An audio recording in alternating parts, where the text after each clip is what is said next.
ସକାଳୁ ସକାଳୁ ଘରର ମୁଖ୍ୟ ଦ୍ୱାର ଖୋଲିବା ପୂର୍ବରୁ କରିଦିଅନ୍ତୁ ଗୋଟିଏ କାମ। ଆପଣମାନେ ରୋଡ଼ପତିରୁ ହୋଇଯିବେ କରୋଡ଼ପତି। ବାସ୍ତୁଶାସ୍ତ୍ର ହିସାବରେ ଘରର ମୁଖ୍ୟ ଦ୍ୱାର ସବୁଠୁ ସ୍ୱତନ୍ତ୍ର ଓ ସବୁଠୁ ଭିନ୍ନ ହୋଇଥାଏ। ତେଣୁ ମୁଖ୍ୟ ଦ୍ୱାର ସବୁବେଳେ ବଡ଼ ଏବଂ ଦୁଇ ପାର୍ଶ୍ୱ ଥିବା କବାଟ ରହିବା ଆବଶ୍ୟକ। ମାତା ଲକ୍ଷ୍ମୀ ଆପଣଙ୍କ ମୁଖ୍ୟ ଦ୍ୱାର ଦେଇ ଆପଣଙ୍କ ଘରକୁ ପ୍ରବେଶ କରିଥାନ୍ତି। ସକାଳୁ ସକାଳୁ ମହିଳାମାନେ ଯଦି ଆପଣଙ୍କ ମୁଖ୍ୟ ଦ୍ୱାରରେ ଏହି କାମଟି କରିଦିଅନ୍ତି, ଆପଣ ସର୍ବଦା ଧନରେ ପରିପୂର୍ଣ୍ଣ ରହିବେ। ଏ ଭିଡ଼ିଓରେ ଆଜି ଆମେ ଯେଉଁ କଥାଟି କହିବୁ, ଆପଣମାନେ ସେ କାମଟି କରିଦେଲା ପରେ ଆପଣମାନଙ୍କର ଘର ସର୍ବଦା ଧନରେ ପରିପୂର୍ଣ୍ଣ ରହିବ।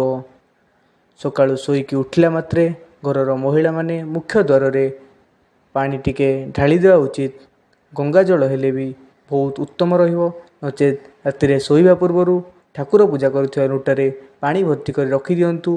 ଶୋଇକି ଉଠିଲା ମାତ୍ରେ ମୁଖ୍ୟ ଦ୍ୱାରରେ ଦୁଇ ସାଇଡ଼୍ରେ ପାଣି ଟିକେ ଢାଳି ଦିଅନ୍ତୁ। ଏହାଦ୍ୱାରା କ'ଣ ହେବ ନା, ମାତା ଲକ୍ଷ୍ମୀଙ୍କର ଆପଣଙ୍କ ଘର ଉପରେ ଆଶୀର୍ବାଦ ରହିବ। ଦ୍ୱିତୀୟ କଥା, ଆପଣମାନେ ଶନିବାର ଏବଂ ରବିବାର ଦିନ ସକାଳୁ ଉଠିବା ମାତ୍ରେ ଘର ବାରଣ୍ଡା ଏବଂ ଘର ପିଣ୍ଡାରେ ବାଲ୍ଟିଏ ପାଣି ଢାଳି ଝାଡ଼ୁ ଟିକେ କରିଦିଅନ୍ତୁ। ଏହାଦ୍ୱାରା ଆପଣଙ୍କ ଘର ଉପରେ କୌଣସି ଖରାପ ଶକ୍ତି ପ୍ରଭାବ ରହିବ ନାହିଁ। ତୃତୀୟ କଥା, ଆପଣମାନେ ଘର ପୋଛା ମାରିଲା ଟାଇମ୍ରେ ପାଣିରେ ଟିକେ ଲୁଣ ମିଶାଇ ଘର ପୋଛା ମାରିଦିଅନ୍ତୁ।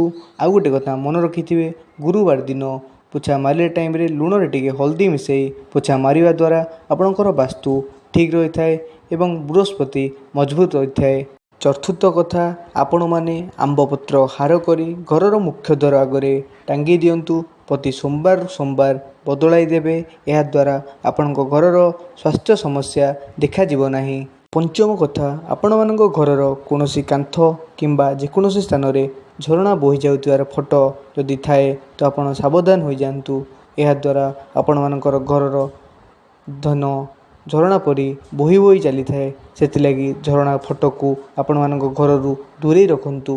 ପ୍ରଥମେ ଯେଉଁ କହିଥିଲି, ଆପଣମାନେ ବାସି ପାଣି ଶୋଇକି ଉଠିଲା ମାତ୍ରେ ଘରର ମୁଖ୍ୟ ଦ୍ୱାରରେ ଢାଳିବା ଦ୍ୱାରା ଆପଣଙ୍କ ଉପରେ ମା ଲକ୍ଷ୍ମୀଙ୍କର ଆଶୀର୍ବାଦ ରହିଥାଏ। ଏହି 5ଟି କଥାକୁ ଆପଣମାନେ ନିଶ୍ଚିନ୍ତ ପାଳନ କରନ୍ତୁ। ଆପଣ ଘରର ବାସ୍ତୁ ଦୋଷକୁ କଟେଇ ଦିଅନ୍ତୁ।